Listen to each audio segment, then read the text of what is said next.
अचानक से उसके ऑटो रिक्शा के सामने एक लड़की आ गई। लड़की की शक्ल देख समीर बेहद घबरा गया। समीर की आंखें बंद हो गई। उसने आंखों को रगड़ा और फिर से आगे की ओर देखा, परंतु इस बार वह लड़की नहीं थी। उसी वक्त समीर के कंधे पर उसी लड़की का हाथ आया। एक डरावनी रात। हर जगह एक कहानी मौजूद है, परंतु कुछ कहानी सुना दी जाती है, कुछ कहानी छुपा दी जाती है। यही छुपी हुई कहानी मैं आपको बताने जा रही हूँ। एक डरावनी रात की कहानी, जिसे सुनकर आपको असली डर महसूस होगा। इसे सुनकर आपको मालूम होगा कि जीवन में की गई हर गलती का हिसाब होता है। हालांकि यह हिसाब चुकता होने में कई बार बेहद समय लग जाता है, परंतु जब वक्त आता है तो उसे बचने के लिए कोई नहीं बचता।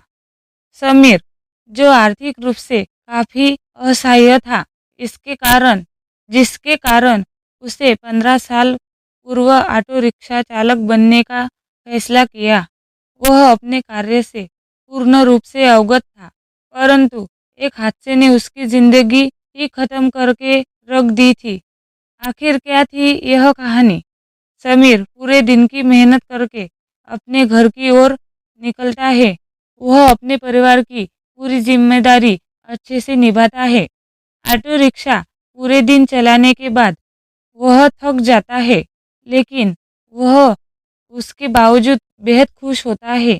आज उसकी कमाई अच्छी होती है। वह सोचता है कि घर पहुंचते हुए वह रास्ते में कुछ खाने के लिए ले चलेगा, ताकि उसके दोनों बच्चे और पूरा परिवार को खुशी मिले। समीर अपने परिवार से बेहद प्रेम करता है। वह हर दिन समय से ज़्यादा ऑटो रिक्शा चलाता है, ताकि किसी भी दिन उसके परिवार वालों को किसी के सामने हाथ फैलाने न पड़े। आज समीर को बहुत फ़ोन आ रहे थे। यह फ़ोन उसके घर से आ रहे थे। समीर के बच्चे उसे फ़ोन करके जल्दी आने को कहते हैं, क्योंकि वह अपने पापा के साथ उनका जन्मदिन मनाना चाहते थे। समीर के बच्चे समीर को लगातार 2 घंटे से फ़ोन कर रहे थे। उन्हें हर फ़ोन पर मना कर देता था, क्योंकि वह चाहता था कि थोड़ा सा पैसा और कमा ले, ताकि शांति से वह अपना जन्मदिन मना सके। रात के 12 बज रहे थे। इस वक्त गांव के लोग नींद की अवस्था में थे। समीर को अब कोई सवारी नहीं मिल रही थी। समीर ने सोचा था कि अब उसे शायद कोई अन्य ग्राहक नहीं मिलेगा। अब उसकी जेब में पूरे दिन की 1000-1200 कमाई हो चुकी थी। अब वह अपने घर की ओर निकल रहा था। उसने अपने होठों के दोनों कानों को खींचा हुआ था। वह बेहद खुश था। वह रास्ते में ढाबे से कुछ खाना भी लेकर जाने का सोच रहा था। रात के वक्त होने के कारण वह अपनी तेज रफ्तार में ऑटो दौड़ा रहा था। यह रास्ता उसके घर की तरफ शॉर्टकट था। वह ऑटो का हवा से बात कर रहा था। तभी अचानक से एक तेज रोशनी उसके आँख के सामने पड़ी और वह खुद को बचाने के लिए ऑटो के हैंडल को दूसरी ओर किया। अंधेरा होने के कारण उसे यह मालूम न चला कि उसका रास्ता बदल चुका है। अब जिस रास्ते पर अब था, यह रास्ते की एक खास बात थी। वह यह थी कि इस रास्ते से समीर का गहरा संबंध था। 20 साल पहले वह इसी रास्ते से गुजरा था। समीर को उस रास्ते में घुसते ही अजीब सी ध्वनि सुनाई देती है। उसे अपनी वही सफर फिर से याद आने लग जाता है। इसी दिन 15 साल पहले आया था। वह इसी दिन 15 साल पहले आया था। रास्ता बेहद सुनसान था। वह आगे जल्दी बढ़ रहा था। तभी अचानक से उसके ऑटो रिक्शा के सामने एक लड़की आ गई। लड़की की शक्ल देख समीर बेहद घबरा गया। समीर की आंखें बंद हो गई। उसने आंखों को रगड़ा और फिर से आगे की ओर देखा, परंतु इस बार वह लड़की नहीं थी। उसी वक्त समीर के कंधे पर उसी लड़की का हाथ आया। वह सर्द हवा में भी पसीने से भीग जाता है। वह लड़की उसे बोलती है, भैया आगे की तरफ चलेंगे? समीर डरते हुए जवाब में न कह देता है। वह कहता है कि मुझे अपने घर की ओर जाना है। वह लड़की फिर कहती है, मैं आपको आपके घर तक पहुंचा दूंगी।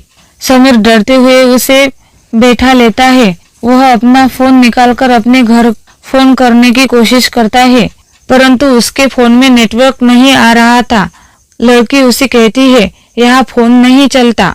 समीर उस वक्त हद से ज्यादा घबरा जाता है जब उसे मालूम पड़ता है कि जो लड़की उसकी ऑटो में बैठी होती है, उसकी तस्वीर उसके आगे बने शीशे में नहीं दिख रही थी।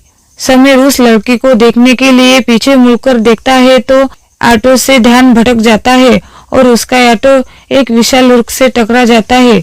इसमें समीर की मौत हो जाती है। समीर के घर का माहौल अब बेहद चिंतित रहता है। पूरी रात समीर की कोई खबर नहीं मिली होती है, फोन भी नहीं लग रहा होता।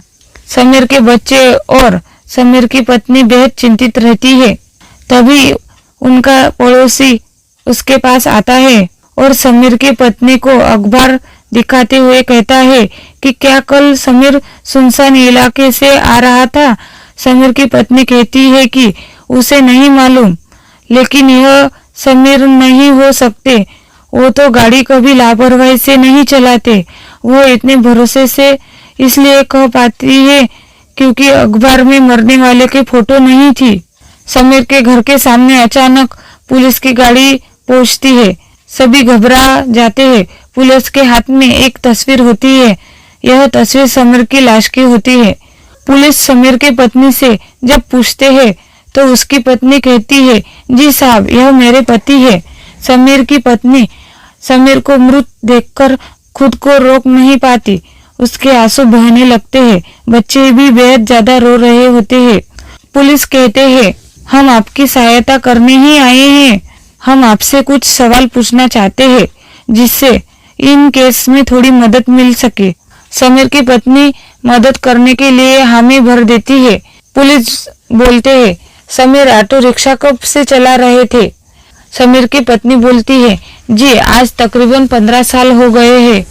आज ही अपने जन्मदिन के दिन उन्होंने ऑटो चलाना चालू किया था। पुलिस बोले, अच्छा, यह ऑटो उसके खुद का है। समीर की पत्नी बोली, जी शादी के कुछ महीने बाद उन्होंने ऑटो को अपने नाम करवा लिया था। इससे पहले यह ऑटो इनके चाचा जान का था।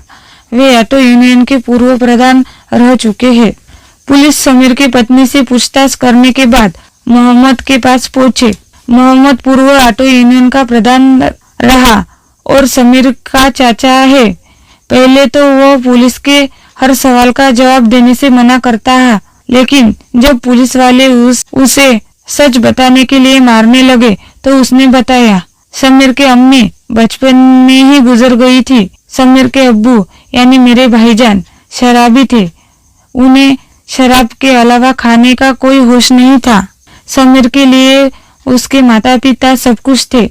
एक दिन ज्यादा शराब के कारण भाईजान की मौत हो गई। समीर अकेला हो गया। गरीबी के कारण ज्यादा पढ़ा लिखा नहीं था। वह मेरे साथ ही रहने लगा। पहले तो हमने उसे पढ़ने के लिए कहा, लेकिन उसका मन अब पढ़ाई में नहीं था।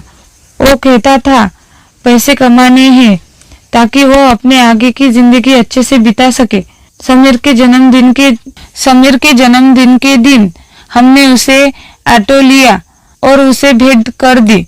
ऑटो पाकर वह बेहद खुश था। ऑटो चालक के रूप में उसका पहला दिन था। मैं भी उसके साथ था। यह सुनकर पुलिस वाला हैरान हो जाता है।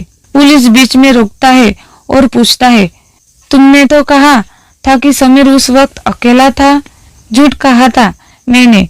समीर का जन्मदिन था। उसके लिए संगल से शराब की बोतल और साथ में कुछ चखने में भुजिया ली। यह रास्ता हर वक्त सुनसान ही रहता है। उसी वक्त रात के 11 हो रहे थे। हमारे ऑटो को एक लड़की ने रोका। वह बेहद खूबसूरत थी। छोटे कपड़े पहने हुए थे। अपने घर जाना चाहती थी, लेकिन मैंने और समीर ने काफी शराब पी हुई थी। समीर नशे में बेकाबू हो गया और उसने उस लड़की का रेप करने लगा। वह चीख भी रही थी, लेकिन उसकी सुनने वाला उस जगह पर कोई नहीं था। यह सुनते ही पुलिस वाला आगे के केस समझ गया। उसने उस लड़की के केस को फिर से खोला और मोहम्मद को फांसी की सजा मिली। समीर को सजा तो खुद वह लड़की दे चुकी थी। कहानी को सुनने के लिए, आपका बहुमूल्य समय देने के लिए धन्यवाद।